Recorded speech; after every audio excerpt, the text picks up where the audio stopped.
J'ai tout le temps été différent.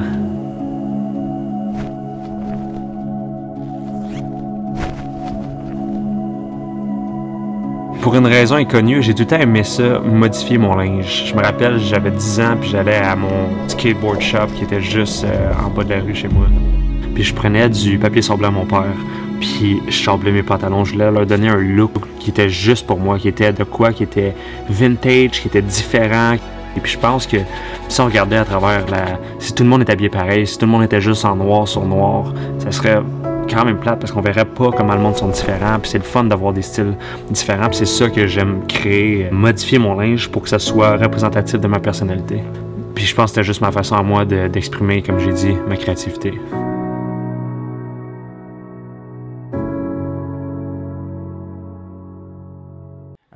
Puis c'était vraiment le fun, le voyage. On est allé en Californie, je suis arrivé à Vegas pour 2 jours. Après ça, on a loué un RV, puis on a fait pratiquement toute la Californie. C'était vraiment un voyage de fou. On a filmé, ça n'a pas de bon sens. On a en haut de 2000 gigs de footage, 19 000 photos. Puis vraiment beaucoup de vidéos, des drone shots de malade. On a les nouveaux Mavic Pro 2, donc le Dynamic Range, la façon que c'est filmé, c'est vraiment... les couleurs sont folles. On a filmé des scènes qui étaient incroyables, qui étaient totalement magiques. Ça va nous prendre un certain temps de tout monter ça. C'était vraiment incroyable comme voyage. Il y a vraiment beaucoup de choses que j'ai pas pu montrer. J'ai essayé de faire ça super vite, puis je l'ai sorti cette vidéo-là le plus rapidement possible pour vous donner un update de qu'est-ce qui se passait, puis comment j'allais, puis qu'est-ce qu'il y a de nouveau, qu'est-ce qui s'en vient. Une des choses qui s'en vient, c'est à peu près dans 1 an. C'est des documents qui sont là, je peux pas le montrer encore, c'est quelque chose de surprise, mais c'est le plus gros projet de toute ma vie entière. C'est énorme. Le projet qui s'en vient dans 1 an, c'est quelque chose que personne n'a fait, non seulement au Québec, mais partout à travers le monde. Dans notre industrie. C'est quelque chose de phénoménal. Je suis vraiment excité par rapport à ça. Ça va prendre beaucoup de temps à construire. Mais quand je la construis, il y a beaucoup de choses qui vont à l'encontre de ça. C'est pas juste physique. Il y a beaucoup de préparation, beaucoup d'organisation, mais je suis vraiment excité par rapport à ça. Puis en même temps, c'est un gros leap of faith. Puis dans le fond, je voulais cette vidéo. Oh, il est fou, là. Il a envie de jouer. Là. Je trouvais ça super important de partager quelque chose que je fais depuis que je suis... Je sais pas depuis quel âge je fais ça. Ça a commencé vraiment tôt.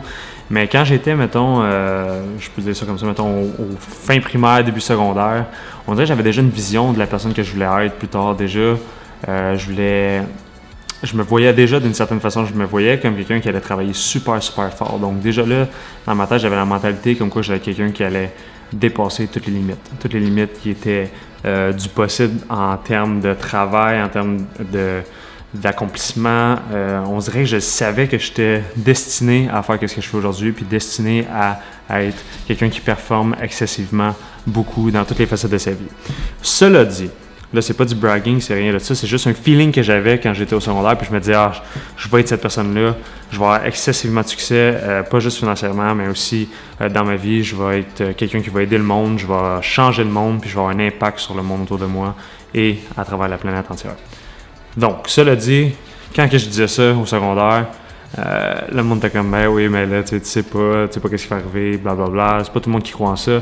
Même quand j'ai commencé ce que je fais aujourd'hui, c'était vraiment quelque chose qui était hors du commun. C'était, personne faisait ça en fait, là, prendre une caméra puis se filmer au gym ou même se filmer dans des places publiques. Il n'y a personne, même les selfies commençaient dans ce temps-là. Puis là, moi, je faisais toutes ces choses-là dans le fond online, puis j'avais ma vision, puis j'étais vraiment juste narrow focus. C'est comme si j'avais tout fermé autour de moi, puis j'étais juste concentré sur une chose.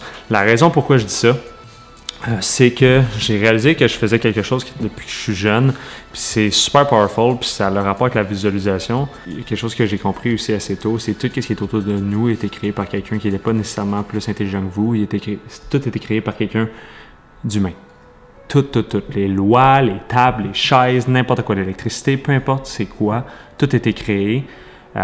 Et même quand on parle de tout ce qui est possible, il y a beaucoup de monde qui se met des limitations, qui ne pensent pas en dehors de la boîte qu'on a été mis dedans, dans le fond. Quand je dis la boîte, c'est tout ce que l'average, quand on regarde la médiane du monde fait de jour en jour, par rapport à leur comportement, par rapport à leur achievement, leur emploi, le level d'énergie qu'ils ont par jour, les activités qu'ils font. Tout le monde, la majorité du monde fait toute la même chose.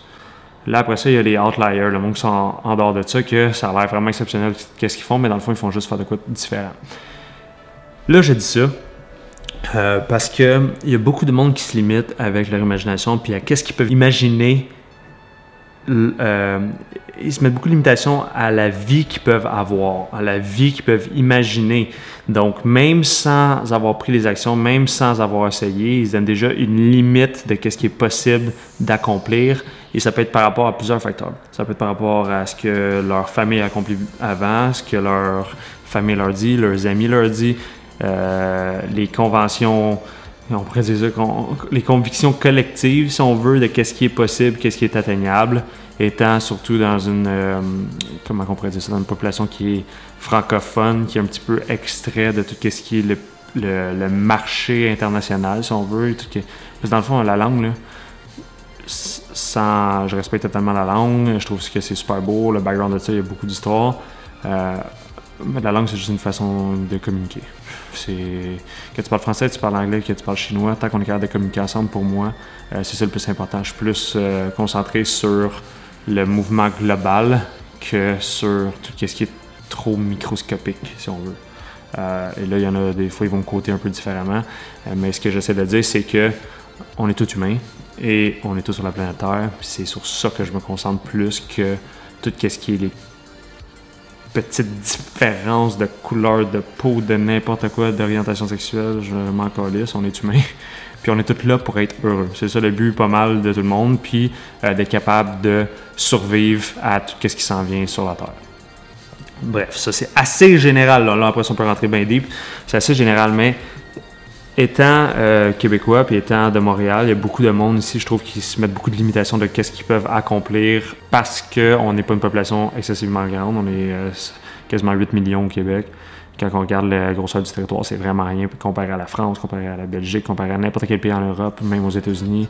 On n'est vraiment pas beaucoup, mais ça reste qu'on a vraiment une renommée internationale par rapport à tout ce qu'on fait, mais on pourrait être encore plus, je trouve. Là, je m'en allais un petit peu trop loin. Et ça commence peut-être à être long un peu. Le truc que je faisais quand j'étais petit et que je continue à faire, que c'est vraiment simple, puis je pense qu'il y a pratiquement tout le monde l'a déjà fait au moins une ou deux fois, c'est que je me limite pas à l'imagination que je peux avoir, je me limite pas à mes possibilités, je me limite pas à ce que je peux penser que je peux devenir et à ce que je peux avoir. Parce que je fais un exercice très simple avant de me coucher. Et cet exercice-là, c'est l'exercice du génie.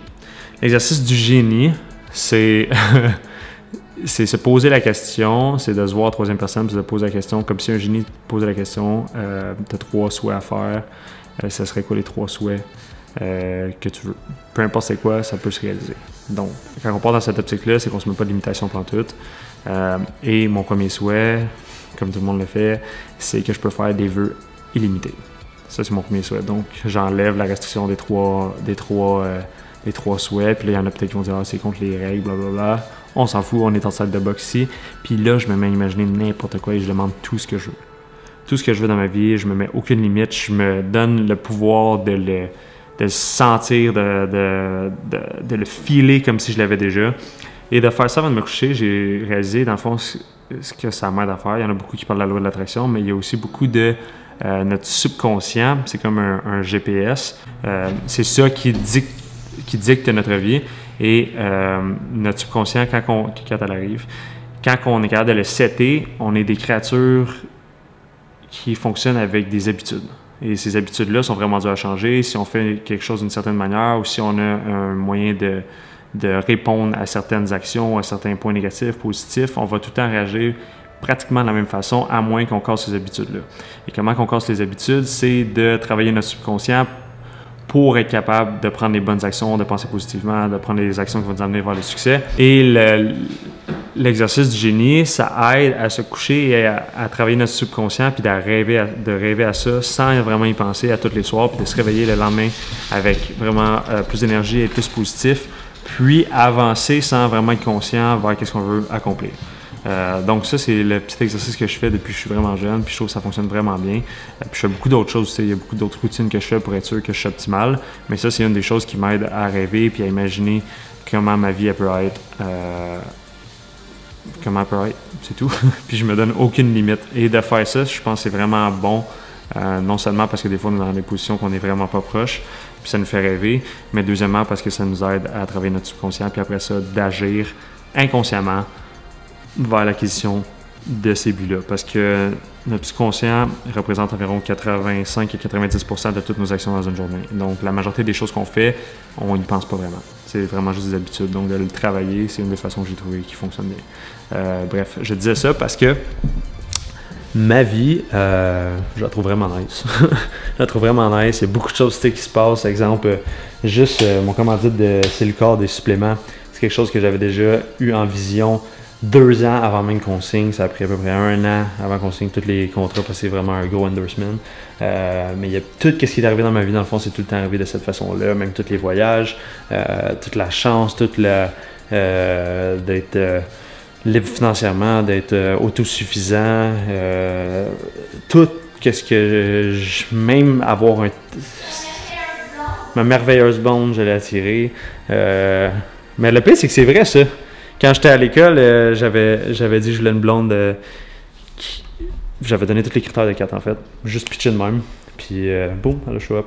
Mais c'est pas de la magie nécessairement, mais ça reste que qu'est-ce que vous voyez, là, mettons, là, ma peau, peu importe qu'est-ce que vous voyez, tout qu'est-ce que vous touchez, c'est juste des vibrations. Là.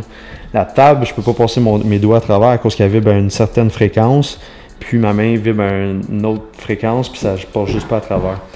Là, je vais pas rentrer dans la physique, là, mais il y a beaucoup de choses par rapport à ça, puis c'est dans le fond, le monde est juste entouré d'énergie. Et l'énergie, on peut la contrôler. Fait que souvent, je donne un exemple à quelqu'un, je dis qu'est-ce que tu voudrais que ta vie.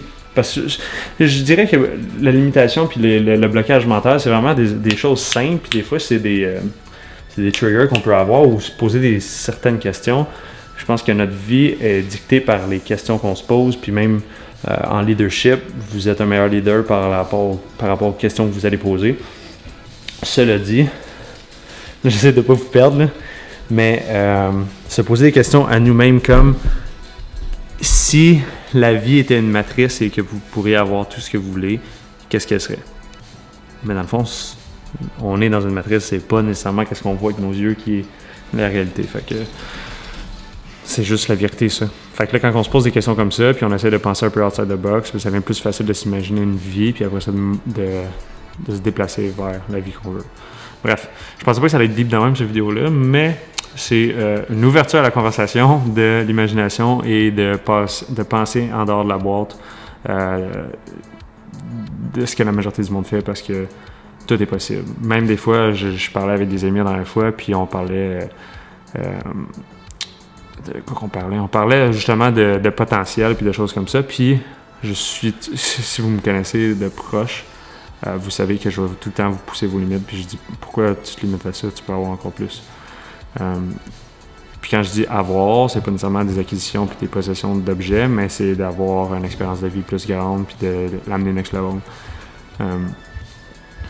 Ouais. Je pense que quand on y va de cette approche-là, puis souvent c'est dur de croire parce que, mettons, on l'a pas fait une fois, mais quand on voit le progrès qui se passe, ça arrive plus facilement. Oh boy, le swag is on! Puis ton shoot. Ça vient été. T'as fait un shoot sur quoi aujourd'hui? C'est une bonne cause? Cancer du sein avec des camions. Avec des camions? Pour les camionneurs. Ouais. Mais c'est bon, ils ramassent des fonds. Ça fait 3 ans que je fais. Puis c'est ça. Ça va-tu? Je suis vraiment affamée, là. J'ai pas dîné, là. Fait que là... J'ai acheté des... Excusez, j'ai vraiment... Moi, quand j'ai faim, là, je meurs.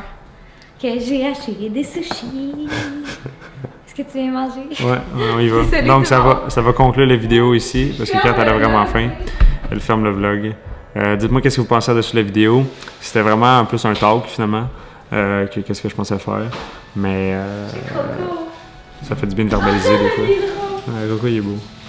Sur ce, peace out, on se voit dans la prochaine vidéo. Puis n'oubliez pas de commenter en dessous de la vidéo qu'est-ce que vous en pensez.